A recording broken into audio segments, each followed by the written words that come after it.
ಚಿತ್ರರಂಗದಲ್ಲಿ star heroine ಆಗಿ ಮೆರೆದ ಕರಾವಳಿಯ ಚೆಲುವೆ evergreen beauty sweety Radhika Kumaraswamy ಅವರು ಓದಿದ್ದು 9ನೇ ತರಗತಿಯಾದರೂ ಸಿನಿಮಾ ಇಂಡಸ್ಟ್ರಿಯಲ್ಲಿ ಸಾಧಿಸಿದ್ದು ಮಾತ್ರ ಅಪಾರ. ರಾಧಿಕಾ ಅವರ ಸಿನಿ ಜೀವನ ಹೂವಿನ ದಾರಿಯಂತೆ ಸುಗಮವಾಗಿದ್ದರೂ ರಿಯಲ್ ಲೈಫ್ನ ದಾರಿ ಮಾತ್ರ ಮುಳ್ಳಿನಂತೆ ಕಠಿಣವಾಗಿತ್ತು.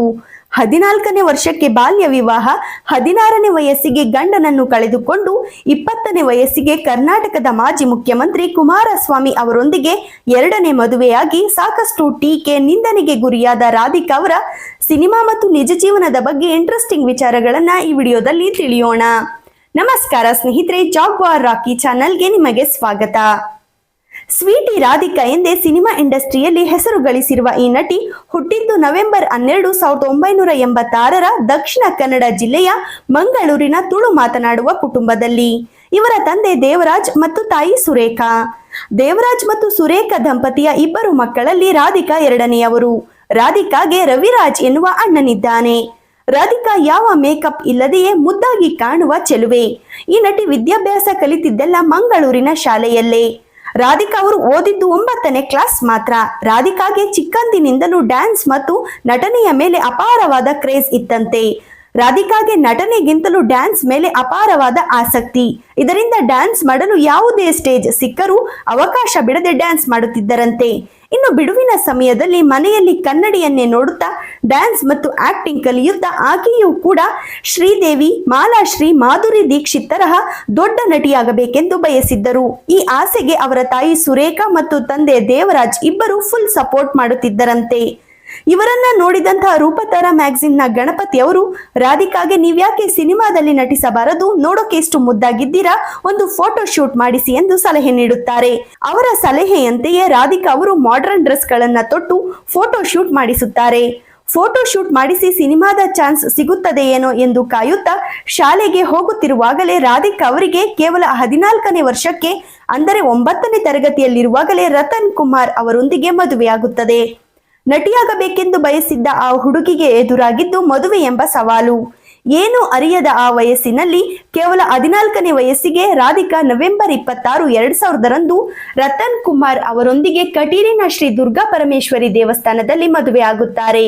ಹೀಗೆ ಮದುವೆಯಾಗಿ 2 ವರ್ಷ ಕಳೆಯುತ್ತದೆ. ನಟನೆಯ ಮೇಲೆ ಒಲವಿದ್ದರೂ ಏನು ಮಾಡಲಾಗದಂತಹ ಪರಿಸ್ಥಿತಿ ರಾಧಿಕಾ ಅವರದ್ದು. ಹೀಗಿರುವಾಗಲೇ ರಾಧಿಕಾ ಫೋಟೋ ಶೂಟ್ ಮಾಡಿಸಿದ್ದಂತಹ ಫೋಟೋಸ್ಗಳು ನಿರ್ದೇಶಕ ರಾಜ್ ಕಿಶೋರ್ ಅವರ ಕೈ ಸೇರಿ ಫೋಟೋಗಳಲ್ಲೇ ನಟಿಯನ್ನ ಕಂಡ ನಿರ್ದೇಶಕ ಆಕೆಯ ಸೌಂದರ್ಯಕ್ಕೆ ಮಾರು ಹೋಗಿ ಈಕೆಯೇ ನೀಲಮೇಘ ಶ್ಯಾಮ ಸಿನಿಮಾದ ನಟಿ ಎಂದು ಯಾವ ಸ್ಕ್ರೀನ್ ಟೆಸ್ಟ್ ಮಾಡಿಸದೆ ಹೀರೋಯಿನ್ ಆಗಿ ಸೆಲೆಕ್ಟ್ ಮಾಡುತ್ತಾರೆ. ರಾಧಿಕಾರ ಚೆಲುವೆ ಅಂತದ್ದು, ಯಾರೇ ಆಗ್ಲಿ ನೋಡಿದ ತಕ್ಷಣ ಫಿದಾ ಆಗುವಂತಹ ಬ್ಯೂಟಿ ಈಕೆಯದ್ದು. ನೀಲಮೇಘ ಶ್ಯಾಮ ಸಿನಿಮಾದ ಆಫರ್ ವಿಷಯ ತಿಳಿದ ರಾಧಿಕಾ ತುಂಬಾ ಎಕ್ಸೈಟ್ ಆಗಿ ಮಂಗಳೂರಿನಿಂದ ಬೆಂಗಳೂರಿಗೆ ಶಿಫ್ಟ್ ಆಗುತ್ತಾರೆ. 2002ರಲ್ಲಿ ನೀಲಮೇಘ ಶ್ಯಾಮ ಸಿನಿಮಾದ ಶೂಟಿಂಗ್ ನಡೆಯುತ್ತಿರುವಾಗಲೇ ರಾಧಿಕಾ ಅವರಿಗೆ ಚಿನ್ನಾರಿ ಮುತ್ತ ವಿಜಯ್ ರಾಘವೇಂದ್ರ ಅವರೊಂದಿಗೆ ಜೋಡಿಯಾಗಿ ನಿನಗಾಗಿ ಸಿನಿಮಾದಲ್ಲಿ ನಟಿಸಲು ಅವಕಾಶ ಸಿಗುತ್ತದೆ. ಏಕಕಾಲಕ್ಕೆ 2 ಸಿನಿಮಾಗಳಲ್ಲಿ ರಾಧಿಕಾ ನಟಿಸುತ್ತಾರೆ. ಆದರೆ ನೀಲಮೇಘ ಶ್ಯಾಮ ಸಿನಿಮಾಗೂ ಮೊದಲೇ ನಿನಗಾಗಿ ಸಿನಿಮಾ ರಿಲೀಸ್ ಆಗಿ ಒಳ್ಳೆಯ ರೆಸ್ಪಾನ್ಸ್ ಪಡೆದು ಬಾಕ್ಸ್ ಆಫೀಸ್ ನಲ್ಲಿ ಒಳ್ಳೆಯ ಕಲೆಕ್ಷನ್ ಮಾಡಿ 2002ರ ಹೈಯೆಸ್ಟ್ ಗ್ರಾಸಿಂಗ್ ಮೂವಿಗಳಲ್ಲಿ ಈ ಸಿನಿಮಾ ಕೂಡ ಒಂದು. ಈ ಸಿನಿಮಾದ ನಂತರ ಇವರ ಲಕ್ ಚೇಂಜ್ ಆಗಿ ಬ್ಯಾಕ್ ಟು ಬ್ಯಾಕ್ ಹಿಟ್ ಸಿನಿಮಾಗಳನ್ನ ಕೊಟ್ಟು ಸ್ಟಾರ್ ಹೀರೋಯಿನ್ ಪಟ್ಟ ಪಡೆಯುತ್ತಾರೆ. ನಿನಗಾಗಿ ಸಿನಿಮಾದ ನಂತರ ಪ್ರೇಮ ಖೈದಿ, ರೋಮಿಯೋ ಜೂಲಿಯಟ್, ತವರಿಗೆ ಬಾ ತಂಗಿ ಅಂತಹ ಹಿಟ್ ಸಿನಿಮಾಗಳನ್ನ ನೀಡುತ್ತಾ ಇಂಡಸ್ಟ್ರಿಯಲ್ಲಿ ಪೋಷಕರ ಇಚ್ಛೆಯಂತೆ ಮತ್ತು ತಾನು ಬಾಲ್ಯದಲ್ಲಿ ಕನಸು ಕಂಡಂತೆ ಸಾಧನೆ ಮಾಡುತ್ತಾ ಪೀಕ್ ಲೆವೆಲ್ಗೆ ಹೋಗುತ್ತಾರೆ. ಇತ್ತ ಇಂಡಸ್ಟ್ರಿಯಲ್ಲಿ ಒಳ್ಳೆಯ ಹೆಸರು ಗಳಿಸುತ್ತಿರುವಾಗಲೇ ಅತ್ತ ಸಂಸಾರದಲ್ಲಿ ಆಗಲೇ ಬಿರುಗಾಳಿ ಸುಳಿದಿತ್ತು. ರಾಧಿಕಾ ಅವರು ಸಿನಿಮಾಗಳಲ್ಲಿ ನಟಿಸುವುದು ರತನ್ ಅವರಿಗೆ ಇಷ್ಟವಿರಲಿಲ್ಲ. ಇದರಿಂದ ರತನ್ ಯಾವಾಗಲೂ ಅವರಿಗೆ ಮಾನಸಿಕವಾಗಿ ಹಿಂಸಿಸುತ್ತಿದ್ದರು. ನಂತರ ರಾಧಿಕಾ ಅವರ ಮೇಲೆ ಅನುಮಾನ ಪಡಲು ಶುರು ಮಾಡಿದ್ದರು. ಪತ್ನಿಯ ಯಶಸ್ಸಿಗೆ ಕಾರಣವಾಗಬೇಕಿದ್ದವನೇ ಅನುಮಾನ ಪಟ್ಟು ಯಾವಾಗಲೂ ರಾಧಿಕಾಗೆ ಹಿಂಸೆ ನೀಡುತ್ತಿದ್ದನು. ಎಲ್ಲವನ್ನು ಮೊದಲು ತಾಳ್ಮೆಯಿಂದಲೇ ಸಹಿಸಿಕೊಂಡ ರಾಧಿಕಾ ವಿಕೋಪಕ್ಕೆ ತಿರುಗಿದಾಗ ಇನ್ನು ಸಹಿಸಿಕೊಳ್ಳಲು ಆಗುವುದಿಲ್ಲವೆಂದು ತನ್ನ ತವರು ಮನೆಗೆ ಹೊರಟು ಹೋಗುತ್ತಾರೆ. ಆಗ ರಾಧಿಕಾ ಅವರ ತಾಯಿ ಸಮಾಧಾನ ಪಡಿಸಿ ರಾಧಿಕಾ ಅವರನ್ನ ರತನ್ ಕುಮಾರ್ ಅವರು ಬಲವಂತವಾಗಿ ಮದುವೆಯಾದರು. ಈ ಮದುವೆಯಾದಾಗ ರಾಧಿಕಾಗೆ ಕೇವಲ 14 ವರ್ಷ ವಯಸ್ಸು. ಹೀಗಾಗಿ ಈ ಮದುವೆಯನ್ನು ರದ್ದುಗೊಳಿಸಬೇಕೆಂದು ಮಂಗಳೂರು ಕೋರ್ಟ್ನಲ್ಲಿ ಅರ್ಜಿ ಸಲ್ಲಿಸುತ್ತಾರೆ. ರಾಧಿಕಾ ತನ್ನಿಂದ ದೂರವಾದರೆ ಆಕೆಯನ್ನ ಜೀವಂತವಾಗಿ ಸುಡುತ್ತೇನೆಂದು ರತನ್ ರಾಧಿಕಾ ಅವರ ತಂದೆಗೆ ಹೆದರಿಸಿದ್ದನಂತೆ. ಇಷ್ಟೆಲ್ಲ ಸಮಸ್ಯೆಗಳಿಂದ ಹೊರಬರುತ್ತಿರುವಾಗಲೇ ರತನ್ ಕುಮಾರ್ ಹಾರ್ಟ್ ಅಟ್ಯಾಕ್ ನಿಂದ ಮೃತಪಟ್ಟರು. ಎಷ್ಟೇ ನೋವಿದ್ದರೂ ಛಲ ಬಿಡದೆ ರಾಧಿಕಾ ನಟನೆಯಿಂದ ಬ್ರೇಕ್ ತೆಗೆದುಕೊಳ್ಳದೆ ಬ್ಯಾಕ್ ಟು ಬ್ಯಾಕ್ ಸಿನಿಮಾಗಳಲ್ಲಿ ನಟಿಸುತ್ತಾ ಹೋದರು. ಕನ್ನಡ ಅಷ್ಟೇ ಅಲ್ಲದೆ ತೆಲುಗು, ತಮಿಳು ಇಂಡಸ್ಟ್ರಿಗೂ ಪಾದಾರ್ಪಣೆ ಮಾಡಿದ ರಾಧಿಕಾ ಎಲ್ಲ ಇಂಡಸ್ಟ್ರಿಗಳಲ್ಲಿಯೂ ಒಳ್ಳೆಯ ಹೆಸರು ಗಳಿಸಿ ತೆಲುಗು, ತಮಿಳು ಇಂಡಸ್ಟ್ರಿಯಲ್ಲಿ ಕುಟ್ಟಿ ರಾಧಿಕಾ ಎಂದೇ ಫೇಮ್ ಗಳಿಸಿದರು. ಕನ್ನಡದಲ್ಲಿ ಮಂಡ್ಯ, ಅಣ್ಣ ತಂಗಿ, ಆಟೋ ಶಂಕರ್, ಹಠವಾದಿಯಂತಹ ಹಿಟ್ ಸಿನಿಮಾಗಳನ್ನ ನೀಡುತ್ತಾ ಸಿನಿಮಾ ಇಂಡಸ್ಟ್ರಿಯಲ್ಲಿ ಯಾವ ಬ್ಲಾಕ್ ಮಾರ್ಕ್ ಇಲ್ಲದೆ, ಗಾಸಿಪ್ಗಳಿಲ್ಲದೆ ಕೆರಿಯರ್ ಮುಂದುವರಿಸುತ್ತಿರುವಾಗಲೇ ಅಭಿಮಾನಿಗಳಿಗೆ ಮತ್ತೊಂದು ಶಾಕ್ ಕೊಟ್ಟಿದ್ದು ಸ್ವೀಟಿಯ 2ನೆಯ ಮದುವೆ. ಅದು ನಮ್ಮ ರಾಜ್ಯದ ಮಾಜಿ ಮುಖ್ಯಮಂತ್ರಿಗಳಾದ ಎಚ್.ಡಿ. ಕುಮಾರಸ್ವಾಮಿ ಅವರೊಂದಿಗೆ. ಈ ಮದುವೆ ರಾಧಿಕಾ ಫ್ಯಾನ್ಸ್ಗಳಿಗೆ ತೀವ್ರ ನೋವುಂಟು ಮಾಡಿತು. ಇನ್ನೊಂದೆಡೆ ರಾಧಿಕಾಗೆ ಈಗಾಗಲೇ ಮದುವೆಯಾಗಿ ಮಕ್ಕಳಿರುವ ಕುಮಾರಸ್ವಾಮಿ ಅವರನ್ನ ಮದುವೆಯಾಗಿದ್ದಕ್ಕಾಗಿ ಜನ ಟೀಕೆ ಮಾಡಲು ಪ್ರಾರಂಭಿಸಿದರು.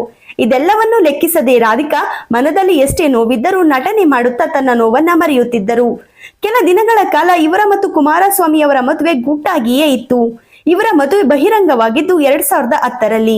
ಆದರೆ ರಾಧಿಕಾ ಅವರು ಹೇಳುವುದು 2006ರಲ್ಲೇ ನಾನು ಕುಮಾರಸ್ವಾಮಿ ಅವರನ್ನ ಮದುವೆಯಾಗಿದ್ದು ಕಾರಣಾಂತರಗಳಿಂದ ಇದನ್ನ ರಿವೀಲ್ ಮಾಡಿರಲಿಲ್ಲವೆಂದು ತಿಳಿಸಿದರು. ಈ ದಂಪತಿಗೆ ಶಮಿಕಾ ಎನ್ನುವ ಮುದ್ದಾದ ಮಗಳಿದ್ದಾಳೆ. ಇನ್ನು ಇವರ ಮದುವೆ ವಿಚಾರಕ್ಕೆ ಬಂದರೆ ಕುಮಾರಸ್ವಾಮಿ ಅವರು ಸಿನಿಮಾಗಳ ನಿರ್ಮಾಣ ಮತ್ತು ವಿತರಣೆ ಮಾಡುತ್ತಿದ್ದರು. ಇಬ್ಬರು ಇಂಡಸ್ಟ್ರಿಯಲ್ಲೇ ಇದ್ದಿದ್ದರಿಂದ ಇಬ್ಬರ ನಡುವೆ ಅನ್ಯೋನ್ಯತೆ ಬೆಳೆಯಲು ಜಾಸ್ತಿ ದಿನವಾಗಲಿಲ್ಲ. ರಾಧಿಕಾ ಕುಮಾರಸ್ವಾಮಿ ಅವರಿಗಿಂತ 27 ವರ್ಷ ಚಿಕ್ಕವರು. ರಾಧಿಕಾ ಕುಮಾರಸ್ವಾಮಿ ಅವರನ್ನ ಮದುವೆಯಾದಾಗ ರಾಧಿಕಾ ಅವರಿಗೆ 20 ವರ್ಷ ವಯಸ್ಸು, ಕುಮಾರಸ್ವಾಮಿ ಅವರಿಗೆ 47 ವರ್ಷ ವಯಸ್ಸಾಗಿತ್ತು.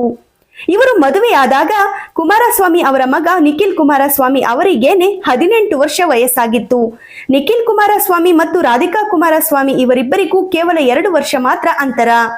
ಇವರ ಮದುವೆ ವಿಚಾರಕ್ಕೆ ಬಂದರೆ ಇವರ ವಯಸ್ಸಲ್ಲೇ ಹೊಂದಾಣಿಕೆ ಇಲ್ಲ, ಇನ್ನು ಇವರು ಹೊಂದಾಣಿಕೆಯಿಂದ ಇರುತ್ತಾರಾ ಎಂದೆಲ್ಲ ರಾಧಿಕಾ ಅವರನ್ನ ರಾಜಕೀಯದವರು, ಸಾರ್ವಜನಿಕರು, ಹಿತೈಷಿಗಳು ಎಲ್ಲರೂ ರಾಧಿಕಾ ಅವರನ್ನ ಟೀಕಿಸಿದರು. ರಾಧಿಕಾ ಮದುವೆ ಆದ ಮೇಲೆ ಸಾಕಷ್ಟು ಟೀಕೆ, ನಿಂದನೆಯನ್ನ ಅನುಭವಿಸಿ ಮಾನಸಿಕವಾಗಿ ಕುಗ್ಗಿ ಸಿನಿಮಾ ಇಂಡಸ್ಟ್ರಿಯಿಂದ ಕಣ್ಮರೆಯಾಗುತ್ತಾರೆ. ಒಂದೆಡೆ ಅನಾಥರು, ತವರಿಗೆ ಬಾ ತಂಗಿ, ಅಣ್ಣ ತಂಗಿ, ಹಠವಾದಿಯಂತಹ ಹಿಟ್ ಸಿನಿಮಾಗಳನ್ನ ನೀಡಿದ್ದಂತಹ ನಟಿ ಒಂದಿನ ಎಲ್ಲಿಯೂ ಕಾಣಿಸಿಕೊಳ್ಳದೆ ಇಂಡಸ್ಟ್ರಿಯಿಂದನೇ ದೂರವಾಗುತ್ತಾರೆ. ಇತ್ತ ಈಕೆಯ ಫ್ಯಾನ್ಸ್ ರಾಧಿಕಾ ಎಲ್ಲಿ ಹೋದರೂ ಇನ್ನು ಮುಂದೆ ಸಿನಿಮಾಗಳಲ್ಲಿ ನಟಿಸುತ್ತಾರೋ ಇಲ್ಲವೇನೋ ಎಂಬ ಗೊಂದಲಕ್ಕೆ ಒಳಗಾಗುತ್ತಾರೆ. ಸಿನಿಮಾ ಇಂಡಸ್ಟ್ರಿಯಿಂದ ಸುಮಾರು 5 ವರ್ಷ ದೂರವಾಗಿದ್ದ ಈ ಚೆಲುವೆ ಲಕ್ಕಿ ಸಿನಿಮಾದ ಮೂಲಕ ಮತ್ತೆ ಪ್ರೊಡ್ಯೂಸರ್ ಆಗಿ ಇಂಡಸ್ಟ್ರಿಗೆ ರೀ ಎಂಟ್ರಿ ಕೊಡುತ್ತಾರೆ. ಆಗಲೂ ಆಕೆಯನ್ನು ಅವರ ಫ್ಯಾನ್ಸ್ ಅಷ್ಟೇ ಇಷ್ಟಪಡುತ್ತಿದ್ದರಿಂದ ಮತ್ತು ಮತ್ತೊಮ್ಮೆ ತೆರೆ ಮೇಲೆ ನಟಿಯನ್ನು ನೋಡಲು ಇಚ್ಛಿಸುತ್ತಿದ್ದರಿಂದ ಸ್ವೀಟಿ ನನ್ನ ಜೋಡಿ ಎಂಬ ಸಿನಿಮಾದ ಮೂಲಕ ಮತ್ತೆ ಹೀರೋಯಿನ್ ಆಗಿ ರಾಧಿಕಾ ಕಮ್ ಬ್ಯಾಕ್ ಮಾಡುತ್ತಾರೆ. ಇದಕ್ಕಾಗಿ ಮೊದಲೇ ಪ್ರಿಪರೇಷನ್ ಮಾಡಿಕೊಂಡು ಫಿಟ್ ಅಂಡ್ ಫೈನ್ ಆಗಿಯೇ ಕಮ್ ಬ್ಯಾಕ್ ಮಾಡಿದ ರಾಧಿಕಾ ಒಂದು ಹೆಣ್ಣು ಮಗುವಿನ ತಾಯಿಯಾಗಿದ್ದರೂ ಈ ಸಿನಿಮಾದಲ್ಲಿ ಇವರು ಡ್ಯಾನ್ಸ್ ಮಾಡಿರುವ ರೀತಿ, ಇವರ ಬ್ಯೂಟಿ ಮತ್ತು ಬಾಡಿಯನ್ನ ಫಿಟ್ ಆಗಿ ಇಟ್ಟುಕೊಂಡಿರುವುದು ಎಲ್ಲವನ್ನು ನೋಡಿದಂತಹ ಅಭಿಮಾನಿಗಳು ನಿಜಕ್ಕೂ ಅವರನ್ನ ಮೊದಲಿನಷ್ಟೇ ಪ್ರೀತಿಯಿಂದ ಬರಮಾಡಿಕೊಂಡರು. ರಾಧಿಕಾ ಅವರು ಅಷ್ಟೇ ಯಾವ ಕ್ಯಾರೆಕ್ಟರ್ ಕೊಟ್ಟರೂ ಅಷ್ಟು ನೀಟಾಗಿ ಅಭಿನಯಿಸುತ್ತಿದ್ದರು. ನಟಿಯಾಗಿ, ತಂಗಿಯಾಗಿ, ಕಾಮಿಡಿ ರೋಲ್ಗಳಲ್ಲೂ ಅಷ್ಟೇ ನಟನೆಯನ್ನ ಜೀವಿಸಿ ನಟಿಸುತ್ತಿದ್ದಂತಹ ನಟಿ ಅವರು. ಅದಕ್ಕಾಗಿಯೇ ಅವರು ನಟಿಸಿರುವಂತಹ ಪಾತ್ರವನ್ನ ಅವರನ್ನ ಬಿಟ್ಟು ಬೇರೆ ಯಾರು ನಟಿಸಲು ಸಾಧ್ಯವಿಲ್ಲವೇನೋ ಎಂಬ ರೀತಿ, ಆ ಪಾತ್ರಕ್ಕೆ ಬೇರೆ ಯಾರು ಸೂಟ್ ಆಗುವುದಿಲ್ಲವೇನೋ ಅನ್ನೋ ರೀತಿ ಆ ಪಾತ್ರಕ್ಕೆ ನ್ಯಾಯ ಒದಗಿಸುತ್ತಿದ್ದವರು ಇವರು. ಇನ್ನು ಡ್ಯಾನ್ಸ್ ವಿಷಯಕ್ಕೆ ಬಂದರೆ ಅವರು ಹಾಕೋ ಸ್ಟೆಪ್ಸ್, ಅವರು ಕುಣಿಯೋ ರೀತಿ ಕಂಡು ಫ್ಯಾನ್ಸ್ ಕೂಡ ಒಂದೆರಡು ಸ್ಟೆಪ್ ಹಾಕಬೇಕು ಅನ್ನುವ ಮಟ್ಟಿಗೆ ಡ್ಯಾನ್ಸ್ ಮಾಡುತ್ತಾರೆ. ಒಟ್ಟಾರೆ ಹೇಳಬೇಕು ಅಂದ್ರೆ ಆಕ್ಟಿಂಗ್, ಡ್ಯಾನ್ಸಿಂಗ್ ಎಲ್ಲದರಲ್ಲೂ ಪರ್ಫೆಕ್ಟ್ ಈ ನಟಿ ಅಂದ್ರೆ ತಪ್ಪಾಗಲ್ಲ. ರಾಧಿಕಾ ಅವರ ಬಗ್ಗೆ ಮತ್ತೊಂದು ವಿಷಯ ಹೇಳಬೇಕು ಅನ್ಸಿದ್ರೆ, ಕುಮಾರಸ್ವಾಮಿ ಅವರನ್ನ ಮಾಧ್ಯಮದವರು ರಾಧಿಕಾ ಅವರನ್ನ ಮದುವೆಯಾಗಿರುವ ಬಗ್ಗೆ ಕೇಳಿದಾಗ ಯಾರು ರಾಧಿಕಾ ಅವರು ಯಾರು ನನಗೆ ಗೊತ್ತೇ ಇಲ್ಲ ಎನ್ನುತ್ತಾರೆ. ಆದರೆ ರಾಧಿಕಾ ಅವರು ಮಾತ್ರ ಕುಮಾರಸ್ವಾಮಿ ಅವರ ಬಗ್ಗೆ ಅಂದಿನಿಂದ ಇಂದಿನವರೆಗೂ ಅವರ ಬಗ್ಗೆ ಇಲ್ಲಸಲ್ಲದ ಆರೋಪಗಳನ್ನೇ ಆಗಲಿ, ಅವರ ಮೇಲೆ ಕೆಟ್ಟದಾಗಿ ಆಗಲಿ ಎಲ್ಲಿಯೂ ಮಾತಾಡಿಲ್ಲ. ದೇವರ ಮೇಲೆ ಅಪಾರ ಭಕ್ತಿ ಹೊಂದಿರುವ ರಾಧಿಕಾ ಗಂಡನನ್ನು ದೇವರಂತೆ ಭಾವಿಸುತ್ತಾರೆ ಮತ್ತು ಕುಮಾರಸ್ವಾಮಿ ಅವರಿಗೆ ಹೇಳದೆ ನಾನು ಯಾವ ಕೆಲಸವನ್ನು ಮಾಡುವುದಿಲ್ಲ ಎನ್ನುತ್ತಾರೆ ರಾಧಿಕಾ. ಇದಿಷ್ಟು ಸ್ವೀಟಿ ರಾಧಿಕಾ ಕುಮಾರಸ್ವಾಮಿ ಅವರ ಬಗ್ಗೆ ವಿಡಿಯೋ.